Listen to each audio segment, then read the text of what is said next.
John. It was definitely something we haven't heard before. Very innovative approach to real estate combined with immigration policies. We hope that I think you'll have a lot of interested people afterwards. Okay, and now we have the pleasure to have with us a very well-known person everywhere except Latvia. Giovanni is, I had the pleasure of attending his presentations before. I can say they're extremely informative and even more so entertaining. So, Giovanni, please, without any further ado, the expectations are very high, sir.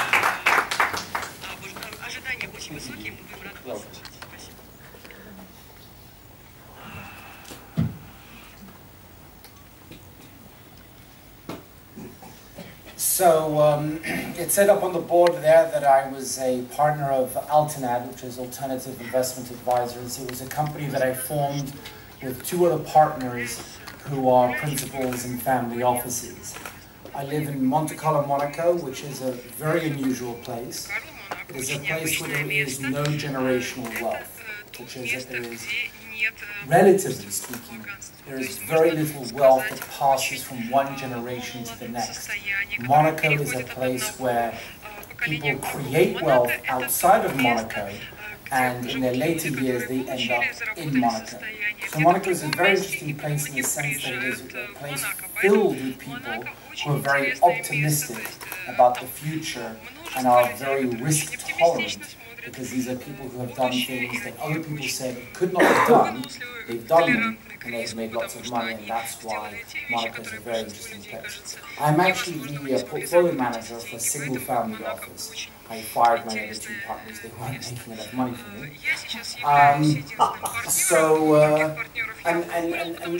I'll start with this premise. I am an investor.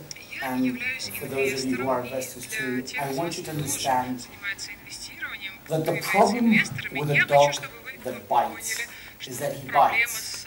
The good thing about a dog that bites is when it's your guard dog and he bites other people. Okay? So, generally speaking, I'm a nice person and I would like people to like me. But when it comes down to business, I don't care if you like me, because your role is to make me lots of money. So my presentation here is really a sort of contrarian, antagonistic, defensive position about why conservative investing is very, very dangerous. So, in Darwinian theory, you're supposed to have survival of the fittest. And many years ago, let's say up until about 5 or 6 years ago, if you were not rich enough, connected enough, or powerful enough to be a client of a tier 1 institution, how lucky you were, because Goldman Sachs, Lehman Brothers, Bear Stearns, they don't exist anymore in their current form. Only the tier 2s. Has anyone ever heard of Toronto Dominion and Cantor Fitzgerald? If you're in the US, you may know these people. Toronto Dominion is a Canadian bank, but these two banks here are probably going to become, in about 5 to 10 years, they're going to become the major institutions of worldwide finance. And they were tier 2. The top tier is irrelevant. So, many people wonder about risk. And as I said, I believe that conservative investing is very risky. Principally because I think that conservative investing is a way to feel good about underperforming. So when a manager says to you, I make 6% return on investment, as an investor, like, couldn't you do me a better return? And the manager will say, oh, but I'm a conservative investor. Which is sort of like saying, I run in the Olympics, but I never hurt myself, that's why I never win the gold. But I'm a very good sportsman because I never hurt myself. If you're never gonna win, you're never gonna hurt yourself, then you're not gonna carry my country's flag, or you're not going to invest my money. So, often what is said is what goes up must come down. It's a fear of inflation, markets overheating. But what I like to say is what goes up, what goes down, must come back up. And that's the law of buoyancy. What goes up must come down implies the law of gravity. what goes down must come back up. There's a law of buoyancy. 5-6 years ago, I nearly got fired from my family office because when the markets, the Dow Jones was at 13,500 and collapsed down to 6,500. Everyone in America was saying, go to safety, go to gold, go to bonds, go to cash. And I go to the family office and I say, I think we need to buy US equities. And family members called up the CIO of the family office and said, you know, this guy's going to bankrupt us. Doesn't he know? Everyone on CNBC, everyone on Wall Street Journal, everyone's going to safety. Don't let this guy go to equities.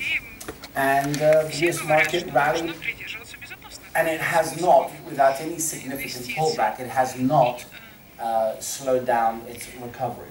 So, the law of buoyancy. Now, this is the danger of conservative investing. We are all like bears, and we're very worried about the predator, like the mountain lion. And you know, that may be Goldman Sachs, that may be Bernie Madoff, but we're worried about our predators. So what we do is we go out and we pick berries, and we run back into the safety of the cave. I think this is dangerous. A, it's a predictable behavior. Okay? If you can predict what someone else is going to do in the markets, you can make money out of it. Two, when the winter comes around, if all you've been doing is eating berries, you're not going to get very fat. So what I decide to do is I go very far away from what people think is safe. And I come back and I tell my friends, oh my gosh, you got to come follow me. I know this place where you can sit in the river and the fish, they jump into your mouth. And the wise old bears say, listen to me, there's 3 reasons why Giovanni is wrong. First of all, fish don't fly. Second of all, when fish are outside the water, they're suffocating. And third of all, fish aren't stupid. If they're going to fly, why are they going to fly into your mouth? But I promise you, there's a place where fish fly into your mouth. Okay? Some people listen to me, and some people don't.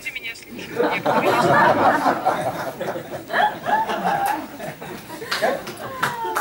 And in the spring, I'm nice and fat, sleeping, so whatever you do, please. Well, there was a slide of a bear holding, you know, with his paws over his eyes. So,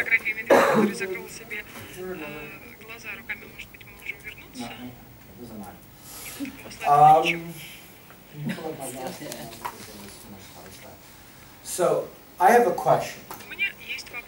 Who here believes that risky investing is risky, or who here believes that risky investing is being greedy? It's demanding the most amount of return. So who here wants a conservative investment as opposed to a risky investment? So, risky investments. And who wants conservative investments? Okay.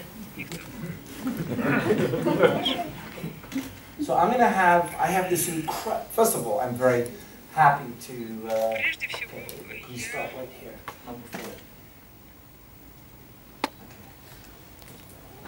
Okay. So, first of all, I'm very happy to be here because some of the best managers, I do a lot of conferences, I know who the best managers are, and some of the best managers are in this conference, okay?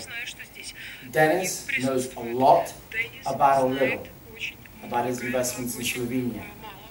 Michael Fox here is very intimate with his knowledge about the companies that he's involved in and invests in. So this is an incredible conference. So these are great managers. They won't ever say they're conservative managers because they're great. So they don't have to forgive themselves for underperforming. They have phenomenal performance. So I have for you here, this is one investment. You can see in the, you can see that over time, this investment is still performing. So these blue dots are the monthly returns of this particular investment. Okay, you can see here this line here. You can see how this investment performs relative to other indexes or its peers. And this is the rate of return over a period of time. Now, we know what happens in 2007. But we also know that there was the tech crash in '99, and there was the Asian contagion back in the early '90s. So now that you know what happened after 2007, and you see how this has performed in the early '80s, early '90s, and the early 2000s, I ask you, do you want to invest in this fund? It's a very safe fund. Look how smooth that equity line is. Now, we do the operational due diligence because we just did our performance due diligence. It's distributed by major multiple tier 1 banks, offered by a widely known and respected feeder funding platform, audited by one of the major 3 auditing firms, and the secret ingredient is a very well-known and respected person in our industry. So I have a question for you. Who wants to invest in this fund in 2007? So you can either invest in you're already invested in the fund. You can either add to your investments, hold your position, or sell because you know the markets are going to collapse. So stick up your hands if you want to add to this fund. Who wants to just hold their position in this fund? Okay? And who wants to sell this fund because you know the markets are going to collapse in 2007? Okay. Ladies and gentlemen, you just invested in Bernie Madoff. Okay? And that's a conservative investment. Anyone who tells you that you're crazy to have invested in Bernie Madoff doesn't appreciate how Bernie Madoff was highly respected, very well known, banks were offering it, very well known, respected banks were offering it, and yet people now say it's too good to be true. The reality is that Bernie Madoff was underperforming. He was a conservative investor. He was not an aggressive investor. At any given time, if you go back there, quite often Bernie Madoff was actually underperforming the markets. You can see here that it was on a monthly basis making anywhere between 1% or slightly above 1% all the way down to just under 0.5% a month. That's not a very good fund, it's just a steady fund. So, as a portfolio manager for the single family office, the concerns are in the misalignment of family offices in the West is that families are trying to preserve their wealth with conservative investments. And I find this to be very, very dangerous. And the reason why I'm here in the CIS and here in Latvia is that I hear that people in the CIS are much more opportunistic. They have a greater sense as to what risk is, and that they don't necessarily follow the crowd. There's a sense of optimism, there's a sense of ownership in your decisions, and I look forward to meeting some other investors or family offices, because what I like to do is I like to do co-investments with other families around the world, so that when I want exposure in timber in Latvia, which is something that I'm looking at, I can speak to another Latvian family office and ask them, you know, what's the political situation like, what's the banking situation like, what's the markets, the currencies situation like. So if there are any questions, if there's any, I don't speak for all family offices in the West, but if there's any questions that I can answer about how the Rockefellers, the Rothschilds, the Vanderbilts, they continue to remain wealthy, but yet many, many lesser-known single-family offices in the West, generally by generation 3 or 4, they are unable to maintain their wealth. And as much as people would like to blame it on the children, it is in reality the poor management of the professionals of the family office, that they are not meeting the liabilities and the income demands for their families. So does anyone have any questions that I could possibly answer? How did you get a job? With the family office? Okay, so I'm actually a member of the family, which means that I can't necessarily get fired. But if I would do something that would normally get someone fired, I should wish to get fired. Because obviously I've made a mistake.